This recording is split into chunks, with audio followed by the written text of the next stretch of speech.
जय जय राम कृष्ण हरे, जय जय राम कृष्ण हरे, जय जय राम कृष्ण हरे, जय जय राम कृष्ण हरे, जय जय राम कृष्ण हरे,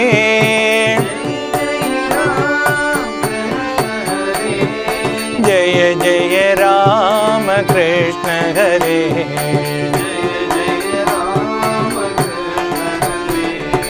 कौसल्यतनया राम नमो, कौसल्यतनया राम नमो, कौसल्यतनया राम नमो,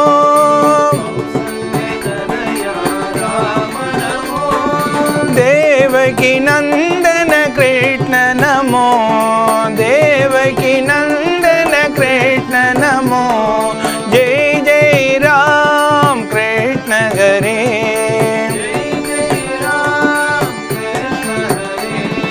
जय जय राम कृष्ण हरे,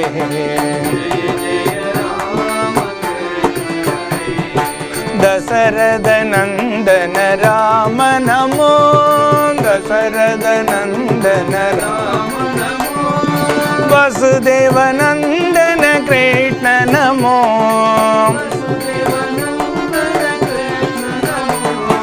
दशरथ नंदन राम नमो,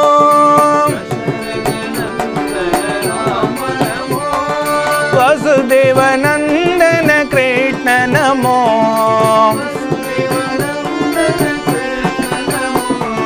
जय जय राम कृष्ण हरे,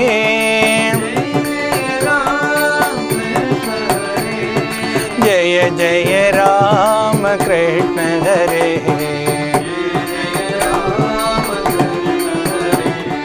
सीतारमण श्री राम नमो,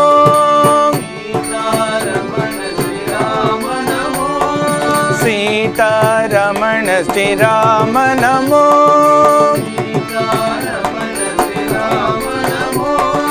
राधा रमण श्री कृष्ण नमो,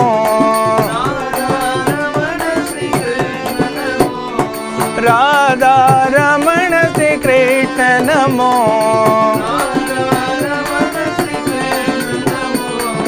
जय जय राम कृष्ण हरे,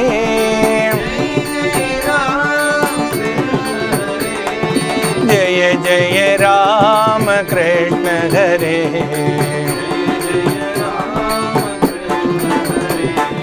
रावण मर्दन राम नमो, रावण मर्दन राम नमो, रावण मर्दन राम नमो,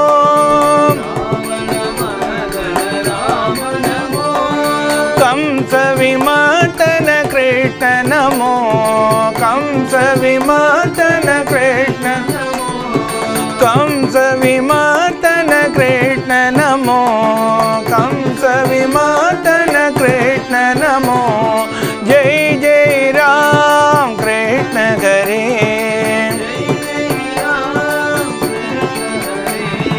जय जय राम कृष्ण हरे, जय जय राम कृष्ण हरे, जय जय राम कृष्ण हरे, जय जय राम कृष्ण हरे,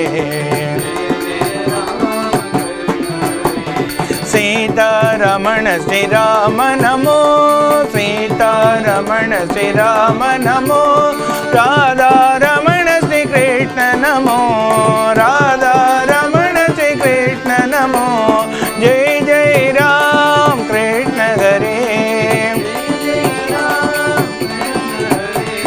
जय जय राम कृष्ण हरे,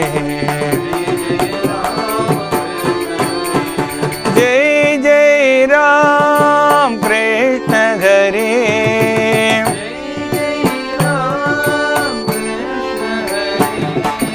जय जय राम कृष्ण हरे।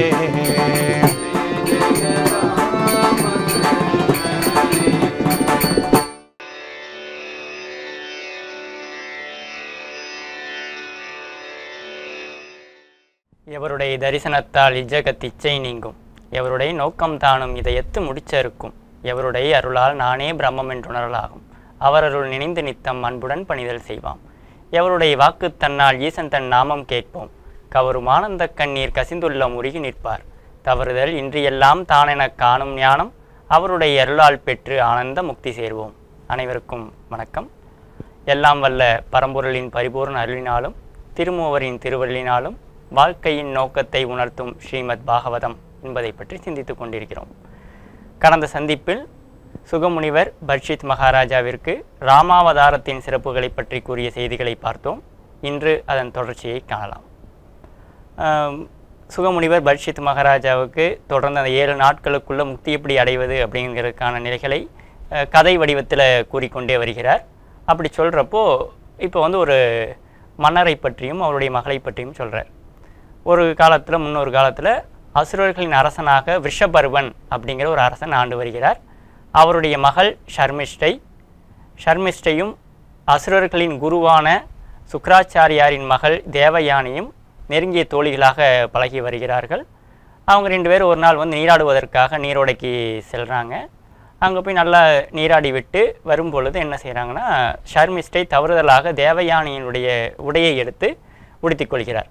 ஸோ இதை பார்த்த உடனே தேவயானி கடும் கோபம் கொண்டு, ஒரு யாகத்திற்காக வைத்திருக்கக்கூடிய புனிதமான ஒரு பொருளை நாய் எடுத்து உண்டதை போல நீ என்னுடைய உடையை எடுத்து அணிந்திருக்கிறாய் அப்படின்னு சொல்லி கடுமையான சொற்களை சொல்லிடுறாங்க.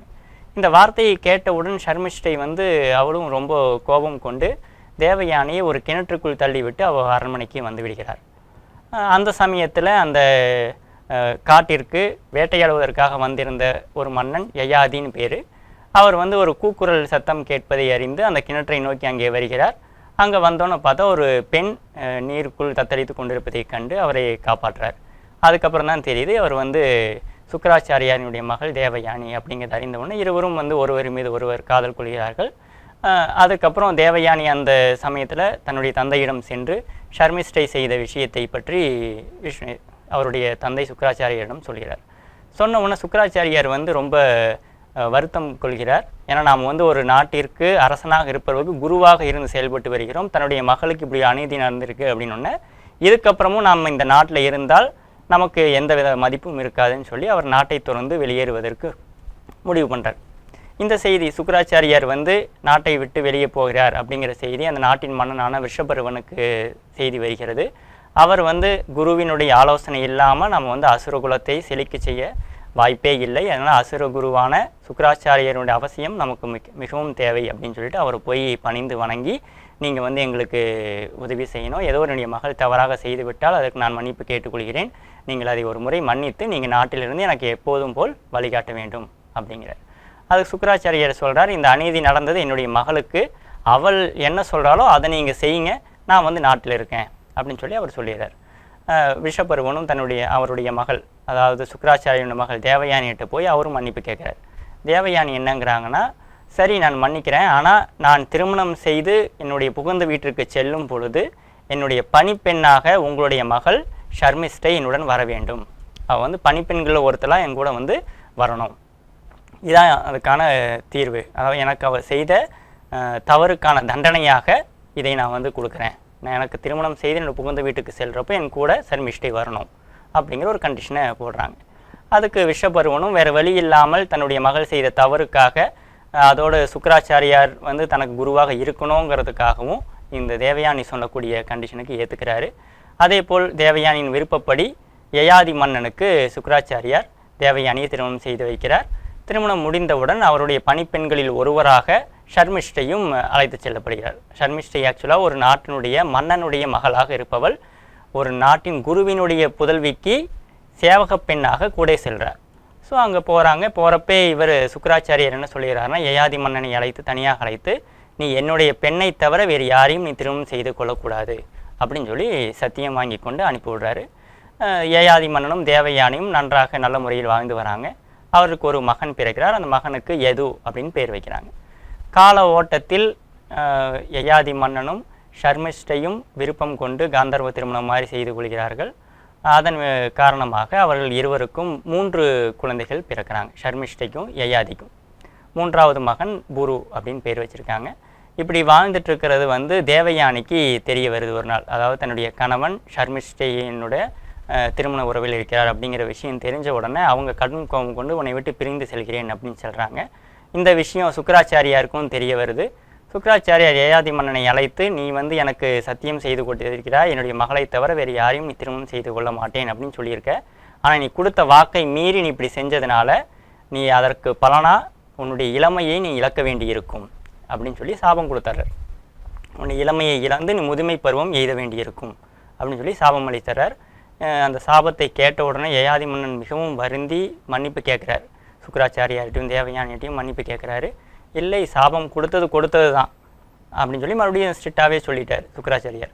இருந்தாலும் அவன் ரொம்ப இது பண்ணி வருந்தி கேட்குறாரு. கேட்டவுடனே கொஞ்சம் மனம் இறங்கிய சுக்கிராச்சாரியார், சரி அதுக்கு ஒரு நிவர்த்தி சொல்கிறேன், சாபம் கொடுத்தது தான், அது மாற்றுறதுக்கான வழி எங்கிட்டையும் கிடையாது, பட் அதுக்கு ஒரு நிவர்த்தி என்ன பண்ணிக்கலாம் அப்படின்னா, நீ உன்னுடைய முதுமை படிவும் நீ பறஞ்சிட்ட, உன்னுடைய முதுமையை பெற்றுக்கொண்டு தன்னுடைய இளமையை தருவதற்கு யாராவது தயாராக இருந்தால் உன்னுடைய முதுமையை கொடுத்துட்டு அதுக்கு பிரதிபலனா அவங்களோட இளமையை நீ பெற்றுக்கொள், இதுதான் அதுக்கான ஆப்ஷன் அப்படின்னு சொல்லி அவருக்கு சொல்லிட்டார். யயாதி மன்னன் போய் ஒவ்வொருத்தருகிட்டையாக கேட்குறாரு. இளமையாக இருக்கக்கூடியவர்கள்ட்டையெல்லாம் யாரும் அதை வாங்கி கொள்ள தயாராகலை. யார் விருப்பப்படுவாங்க? இளமையை தந்து முதுமையை பெற்றுக்கொள்ள ஒருவரும் விரும்ப மாட்டார்கள். கடைசியாக தன்னுடைய மகன்கள்கிட்டையும் கேட்குறாரு. பெரிய பையனான எதுக்கிட்ட கேட்குறாரு, அவரும் மறுத்து விட்டார். ஷர்மிஷ்டியின் புதல்வர்களான 3 பேர் இருக்காங்க, ஒவ்வொருத்தர்கிட்டையும் கேட்குறாரு, அவங்களும் மறுத்துட்டாங்க. இளைய மகன் புருன்னு பேர், அவர்கிட்ட போய் மகனே நீ எனக்காக ஒரு உதவி செய்ய வேண்டும் அப்படின்னோடனே, தந்தையை நீங்கள் எதை கட்டளையிட்டாலும் செய்ய தயாராக இருக்கிறேன் அப்படிங்கிறாரு. இல்லைப்பா, நான் இது மாதிரி சுக்கிராச்சாரியாரினுடைய சாபத்தின் காரணமாக என்னுடைய இளமையை இழந்து முதுமையை எய்து விட்டேன். ஆனால் எனக்கு இன்னும் வந்து அந்த பற்றுதலும் மோகமும் இன்னும் என்னை விட்டு போகலை. அதனால் எனக்கு இந்த முதுமையை பெற்றுக்கொண்டு உன்னுடைய இளமையை தருவாயா அப்படின்னு கேட்குறாரு புருக்கிட்ட. புரு என்னங்கிறாருன்னா, தந்தை இந்த உலகத்தில் இருக்கக்கூடிய அனைத்து விஷயங்களையும் நம்முடைய வாழ்க்கையும் தந்தவர் தந்தை.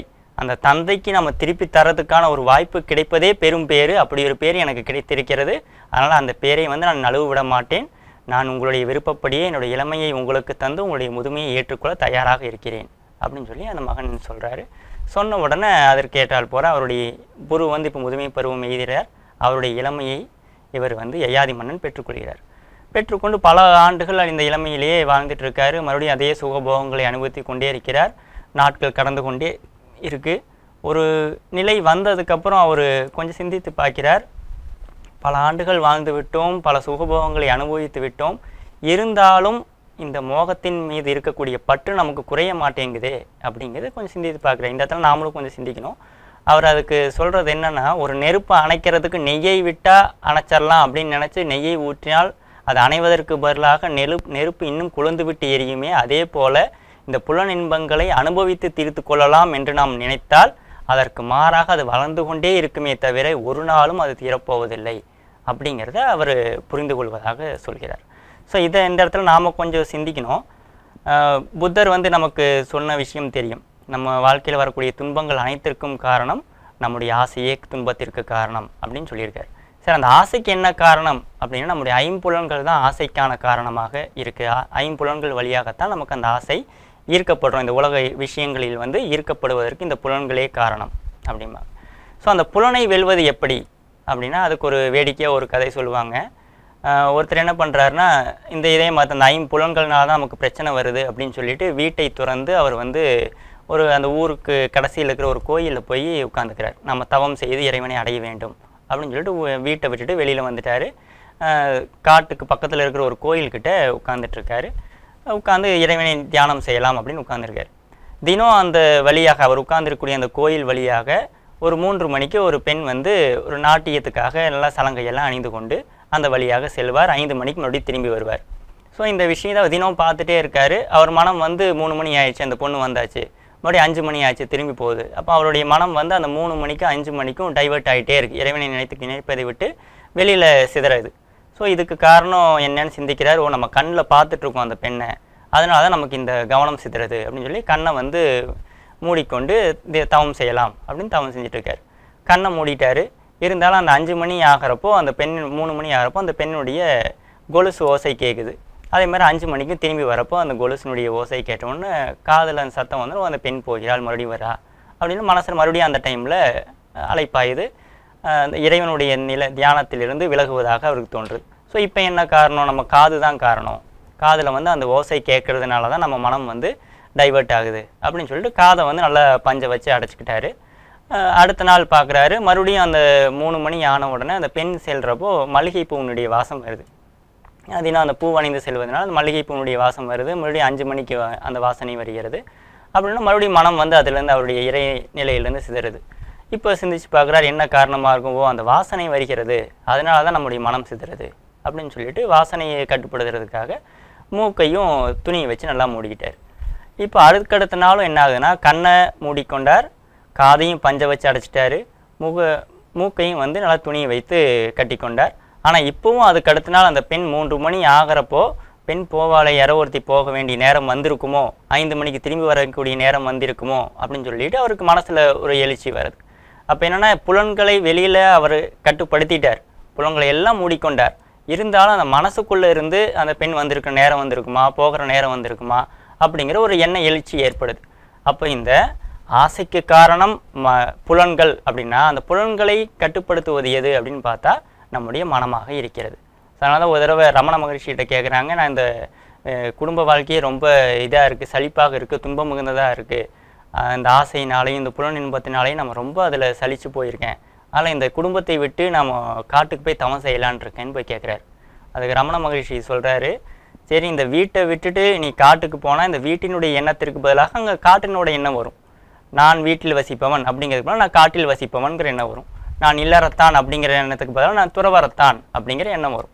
இங்கே பிரச்சனை வந்து சஃபிக்ஸ் கிடையாது, பின்னாடி இருக்கிறது கிடையாது. நான் வீட்டில் இருக்கியா, காட்டில் இருக்குமா, இல்லறத்தில் இருக்கியா, துறவத்தில் இருக்கியாங்கிற பிரச்சனை இல்லை, ப்ரிஃபிக்ஸ் தான் பிரச்சனை. அந்த நான் அப்படிங்கிறது, அந்த நான் என்பது ஒட்டி கொண்டே இருந்தால் நீ வீட்டில் இருந்தாலும் சரி, காட்டில் இருந்தாலும் சரி, இல்லறத்தில் இருந்தாலும் சரி, துறவத்தில் இருந்தாலும் சரி, உன்னை பிரச்சனை தொடர்ந்து கொண்டே தான் இருக்கும். அப்போ அந்த பிரச்சனைக்கான மூல காரணம் அந்த நான் என்பது. அதை நீ விட்டுட்ட அப்படின்னா நீ வீட்டில் இருந்தாலும் சரி, காட்டில் இருந்தாலும் சரி, இல்லறத்தில் இருந்தாலும் சரி, துறவத்தில் இருந்தாலும் சரி, இரண்டும் ஒன்றாகவே தெரியும். அப்போ அங்கே ப்ராப்ளம் வந்து பின்னாடி இருக்கிறது, அதாவது இடமோ சுற்றுச்சூழலோ போட்டிருக்கக்கூடிய உடையோ அல்ல, உள்ளுக்குள் இருக்கக்கூடிய அந்த நான் என்னும் எண்ணம், அதுதான் வந்து நம்ம பிரச்சனைக்கான காரணமாக இருக்கிறது. அதை விட்டொழிந்தால் மீதம் இருக்கக்கூடிய சுற்றுச்சூழல் எதுவுமே உன்னை பாதிக்காது அப்படின்னு சொல்கிறார். ஸோ இதையே தான் நம்முடைய ராமகிருஷ்ண பரமஹம்சரும் சொல்கிறார். ஒருவன் போய் நான் உதவி செய்யலாமா அப்படின்னா, உன்னால் உதவி செய்ய முடியாது, மாறாக சேவையே செய்ய முடியும் அப்படிங்கிறார். அப்படின்னா என்ன அர்த்தம் அப்படின்னா, உதவி அப்படிங்கிறப்போ உதவி செய்பவன் பெரியவனாகவும் அதை பெறுபவன் வந்து தாழ்ந்தவனாகவும் கருதப்படுகிறான். இதே சேவை அப்படிங்கிறப்போ சேவை செய்பவன் வந்து தாழ்ந்தவனாகவும் சேவையை பெறுபவன் வந்து உயர்ந்தவனாகவும் கருதப்படுகிறான். அதாவது என்னென்னா, ஒரு ராஜா இருக்காருன்னா அவருக்கு சேவை செய்பவன் சேவகன், சேவகன்கிறவன் வந்து கீழே இருக்கிற மாதிரியும் சேவையை பெறக்கூடிய ராஜாங்கிற ஒரு பெரியவர் மாதிரியும் கருதப்படுவார். அப்போ இங்கே என்ன பிரச்சனைனா, உயர்ந்தவர் தாழ்ந்தவர்ங்கிறது கிடையாது. அந்த உதவி செய்கிறேன் அப்படிங்கிறப்போ நம்ம அறியாமலேயே நமக்குள்ளே ஒரு அகங்காரம் வரும், கர்வம் வரும். நான் உதவி செய்கிறவன் அப்படிங்கிறப்போ ஒரு கர்வம் வரும். அதே சேவை அப்படிங்கிறப்போ அந்த கர்வம் இல்லாமல் இருக்கும், அந்த அகந்தை இயலாமல் இருக்கும் அப்படிங்கிறது அங்கத்தான பொருள். அதுக்காக வெறும் வார்த்தையை மட்டும் மாற்றிக்கொண்டு உள்ளே இருக்கக்கூடிய அந்த கண்டென்ட், அந்த நான்கிற அகந்தையை உதவிங்கிற வார்த்தைக்கு பதிலாக சேவைங்கிற வார்த்தைக்கு பின்னாடி போய் ஒழித்து கொண்டோம் அப்படின்னா அந்த வார்த்தையை மட்டும் மாற்றிக்கொள்வதால் எந்த பிரயோஜனமும் இல்லை. ஸோ அதனால தான் நம்ம அந்த முன்னாடி இருக்கக்கூடிய அந்த ப்ரிஃபிக்ஸ், அந்த நான் அப்படிங்கிறது அழிந்தால் மட்டுமே சுற்றி இருக்கக்கூடிய சூழல்களால் நமக்கு எந்த பாதிப்பும் ஏற்படாது. வெறும் வார்த்தையை மட்டும் இல்லறம் துறவரம் மாற்றிக்கிறதுனாலையோ, வீடு காடுன்னு மாற்றிக்கொள்வதனாலேயோ, உதவி சேவைன்னு மாற்றிக்கொள்வதனாலேயோ எந்த பிரயோஜனமும் இருக்காது. உள்ளிருக்கக்கூடிய அந்த அகந்தை அழிந்தால் மட்டுமே அதற்கான முழு தீர்வு கிடைக்கும் அப்படிங்கிறது இங்கே புரிந்து கொள்ள முடியுது. சரி, அப்போ இந்த இடத்துல புலன்கள் துன்பத்திற்கு காரணம் ஆசை, ஆசைக்கு காரணம் புலன்கள். ஆனால் அந்த புலன்களை கட்டுப்பாடு யாருக்கிட்ட இருக்குன்னா அந்த மனம்ங்கிறத கட்டுப்பாட்டில் இருக்குது. அந்த மனதை எப்படி நம்ம பக்குவப்படுத்துறது அப்படின்னா, அதுக்கு திருமுறையில் சொல்வதை போல தான், மனம் அது செம்மையானால் மந்திரம் ஜபிக்க வேண்டாம் அப்படிங்கிறார். அப்போ அந்த மனம் செம்மைப்படும் வரை மந்திரத்தை ஜபிக்கணும். மனம் அது செம்மையாயிடுச்சுன்னா மந்திரம் சொல்ல வேண்டாம், மனம் செம்மையாகும் வரை மந்திரத்தை ஜபிக்க வேண்டும் அப்படிங்கிறது திருமூலருடைய வாக்கிலிருந்து நமக்கு தெரிகிறது. அப்போ அந்த மந்திரம் அப்படிங்கிறது என்ன அப்படின்னு பார்த்தா, ஏதோ ஒரு நாம ஜபம் செய்வதோ, ஒரு ஸ்லோகங்களை சொல்வதோ, தமிழ்லையோ சமஸ்கிருதத்துலேயோ ஒரு ஸ்லோகங்களை சொல்கிறது அப்படிங்கிறது மட்டும் மந்திரங்கிறது கிடையாது. மந்திரங்கிறது என்ன அப்படிங்கிறதுக்கு ஒரு விளக்கமாக பகவத்கீதையில் ஒரு குறிப்பு, அதனுடைய விளக்க நூலில், பகவத்கீதையினுடைய விளக்க நூலில் ஒரு கதை சொல்லப்படுது. அதில் வந்து பில்வமங்கலன் அப்படின்னு ஒருத்தர் இருக்கார். அவருடைய பிற்காலத்தில் அவர் லீலாசுகர் அப்படின்னு அறியப்படுகிறார். கிருஷ்ண கர்ணாமிர்தம் அப்படிங்கிற ஒரு பக்தி நூலை வந்து அவர் இயற்றியவனாக இருக்கிறார். லீலாசுகர் அப்படின்னு பேர். அவர் பில்வமங்கலனாக இருக்கும் பொழுது அவருடைய இளமை காலத்தில் பல நூல்களை கற்றவராக, வேத விற்பனராக, வேத முறைகளை கற்று தெளிந்தவராக இருக்கார். ஆனால் என்னென்னா அவர்கிட்ட ஒரு பெண்ணின் மீது மோகம் கொண்டவராக இருக்கிறார். எப்படி நம்ம யயாதி மன்னன் இருந்தாரோ அதே போல பில்வமங்கலன் வந்து ஒரு பெண்ணின் மீது மோகம் கொண்டவனாக இருக்கிறார். அவர் என்ன செய்ய எப்படி எந்த அளவுக்கு அந்த பெண்ணின் மீது ஆசை உடையவராக இருக்காருன்னு பார்த்தா, தன்னுடைய தந்தையினுடைய இறுதிச் சடங்கு நடந்து கொண்டிருக்கிறது. அவருக்கான தர்ப்பணங்கள் எல்லாம் செய்ய வேண்டிய ஒரு சூழ்நிலை. அப்பவும் வந்து என்ன பண்ணுறாருன்னா, அவருடைய கடமைகளை சரிவர செய்யாமல் சாயங்காலம் ஆன உடனே அங்கே செய்து கொண்டிருக்கிற அந்த தந்தைக்கான இறுதிச் சடங்கை முழுமையாக செய்யாமல் அந்த பெண்ணை பார்க்க வேண்டும்ங்கிற எண்ணத்தில் அந்த சடங்கையெல்லாம் விட்டுட்டு அந்த பெண் இருக்கக்கூடிய ஊருக்கு புறப்பட்டு செல்கிறார். செல்ற வழியில் பார்த்தா அடைமழை பெய்கிறது, ஆறு கடைபிறந்து ஓடுது. அந்த வெள்ளத்திலும் அவர் வந்து நிற்கிறாரு. அங்கே ஆறு வெள்ளமாக போய்கொண்டு இருக்கிறது. அப்போது ஒரு படகு மாதிரி ஒன்று வருதுன்னு ஒன்று அதை பிடிச்சி மேலே ஏறி உட்காந்து இக்கரை சேர்ந்து இக்கரைக்கு வந்து பார்த்தா அந்த பெண்ணுடைய வீட்டின் கதவு சாத்தி இருக்குது. மதில் சுவரை தாண்டி குதிக்கணும் அப்படின்னு சொல்லி மரத்து மேலே ஏறுறாரு. ஏறி அங்கே ஒரு கயிறு தொங்கி கொண்டு இருக்கிறது. அந்த கயிறை பிடிச்சி தொங்கி அந்த பெண்ணை மதில் சுவரை தாண்டி குதித்து அந்த பெண்ணை போய் சந்திக்கிறார்.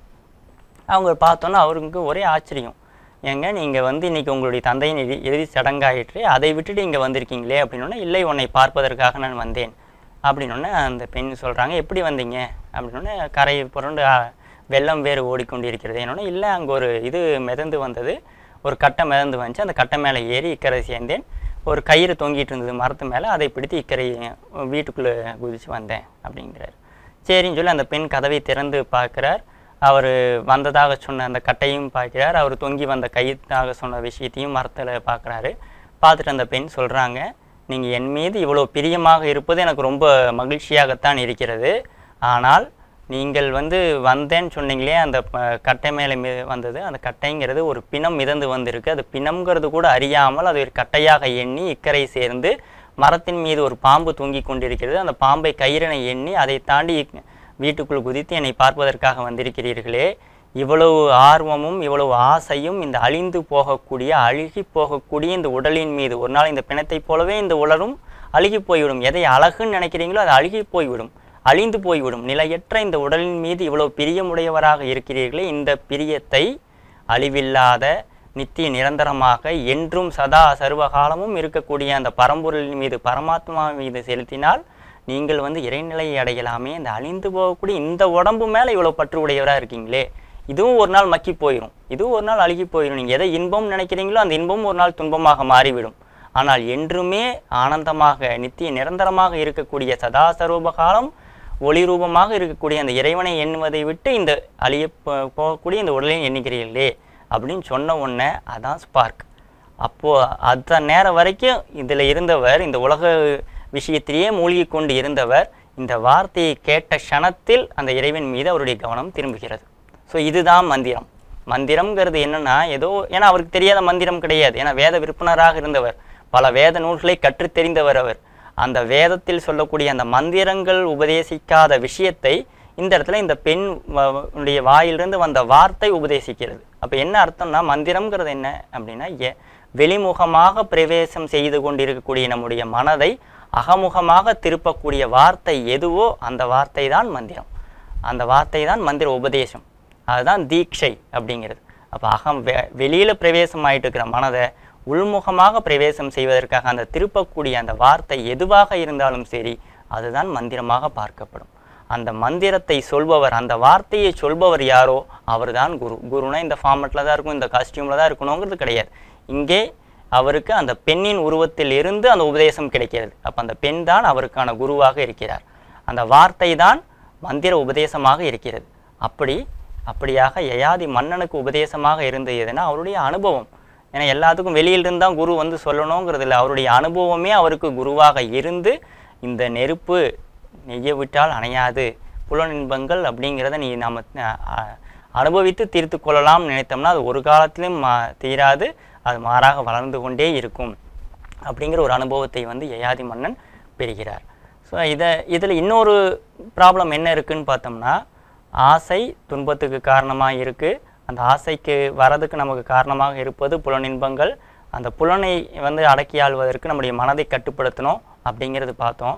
இது எல்லாத்தையும் வென்றலாம். அகிலத்தை கூட வென்று விடலாம், ஆசையை வெல்ல முடியாதும்பாங்க. அந்த ஆசையும் வென்று விடலாம், ஐம்புலனையும் வென்று விடலாம். ஆனால் அந்த ஐம்புலனையும் வென்றேன் அப்படிங்கிற எண்ணத்தை விடுறதுல நமக்கு ப்ராப்ளம் வந்துடும். ஸோ அதுக்கு தான் ஞானிகள் எல்லாரும் சொல்லக்கூடிய விஷயம் என்னென்னா சரணாகதி. ஏன்னா நான் செய்கிறேன், நான் பண்ணுறேங்கிற எண்ணம் வந்துச்சுன்னா அதை வென்றேன், நான் ஐம்புலனையும் வென்றவன் நான் அப்படிங்கிறப்போ ஒரு செருக்கு வர ஆரம்பிச்சிடும். ஸோ அதையும் வெல்வதற்கான வழி என்னென்னா பூரண சரணாகதி. அவன் தான் செஞ்சுருக்கான், அவன் தான் இதையும் செய்கிறான், அதையும் செய்கிறான், அவன் தான் ஆசையும் கொடுக்குறான், அந்த ஆசையை விட்டு விலகவும் வைக்கிறான் அப்படிங்கிற அந்த இறைவன் மீது முழு சரணாகதி அடைவது தான் உண்மையான வழி இதிலிருந்து தப்பிப்பதற்குன்னு சொல்லி ஞானிகள் சொல்லியிருக்காங்க.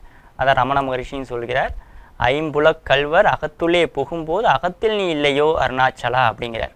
இந்த அகத்தில் இருக்கக்கூடிய உன்னுடைய உடைமையான எண்ணெய் உன்னை விட்டு களவாண்டு, உன்னை விட்டு என்னை பிரித்து செல்லக்கூடிய இந்த ஐம்புலன்கள் வழியாக ஆசைங்கிற ஒரு தூண்டிலை போட்டு உன்னுடைய உடைமையான எண்ணெய் உன்னை விட்டு பிரித்து செல்லக்கூடிய கல்வர்கள் வரும்போது நீ அகத்தில் இல்லாமல் எங்கப்பா போன அப்படின்னு கேட்குறார். இந்த ஐம்புலன்கிற கல்வர்கள் ஆசைங்கிற தூண்டிலை போட்டு அகத்தில் இருக்கக்கூடிய உன்னுடைய உடைமையான எண்ணெய் உன்னிடமிருந்து பிரித்து செல்லும் பொழுது நீ அகத்தில் இல்லாமல் எங்கே போன அப்படின்னு அருணாச்சலத்திட்ட கேட்குறாரு.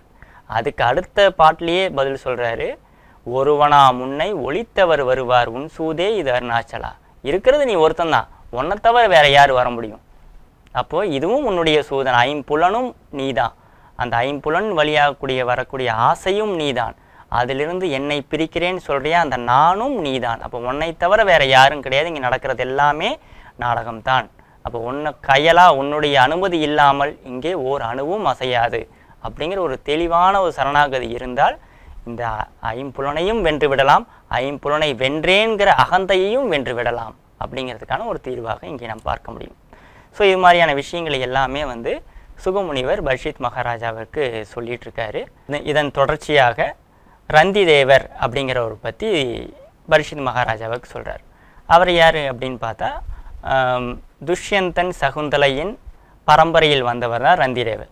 துஷ்யந்தன் சகுந்தலை விஸ்வாமித்திரர் முனிவரினுடைய மகளாக இருக்கிறார். விஸ்வாமித்திரன் மேனகியின் மகள் சகுந்தலை. அவர் கண்ம மகரிஷியின் ஆசிரமத்தில் வளர்ந்து வரும் பொழுது துஷ்யந்தன் வேட்டையாடுவதற்காக காட்டிற்கு வருகிறார். அப்போது முனிவரின் ஆசிரமத்தை கண்டு அங்கே உணவெல்லாம் சாப்பிட்ருக்கிறப்போ சகுந்தலையை காண வேண்டிய சூழ்நிலை ஏற்படுது. இருவரும் ஒருவர் மீது ஒருவர் காதல் கொள்கிறார்கள். காந்தர்வ திருமணம் இருவரும் செய்து கொள்கிறார்கள். அதற்கப்புறம் கொஞ்ச நாள் இருந்துட்டு துஷ்யந்தன் தன்னுடைய நாட்டுக்கு அரசவராக சென்று விடுகிறார். காலப்போக்கில் சகுந்தலைக்கு பரதன் அப்படிங்கிற ஒரு மகன் பிறக்கிறார். அவரை நல்லபடியாக கண்ம மகிழ்ச்சியும் சகுந்தலையும் வளர்த்தி வருகிறார்கள். அவன் பெரியவன் ஆனவுடன் அவனுடைய தந்தையிடம் கொண்டு ஒப்படைத்து விட வேண்டும் சொல்லி சகுந்தலை பரதனை அழைத்து கொண்டு துஷ்யந்தனிடம் செல்கிறார். துஷ்யந்தர் முதல்ல ஏற்றுக்கொள்வதற்கு மறுக்கிறாரு. அப்போ ஒரு அசரீரி வாயிலாக இவன் உன்னுடைய மகன் தான், இவனை ஏற்றுக்கொள் அப்படின்னு ஒரு அசரீரி வருது. அப்படின்னு சகுந்தலையும் துஷ்யந்தனும் அவருடைய மகன் பரதனை ஏற்றுக்கொண்டு பரதனுக்கு முடிசூடி அவரை அரசராக்கிவிட்டு இவர்கள் கானகம் சென்றாங்க. அந்த பரதனுடைய பரம்பரையில் வந்தவர் தான் யாருன்னா ரந்தி தேவர் அப்படிங்கிறவர்.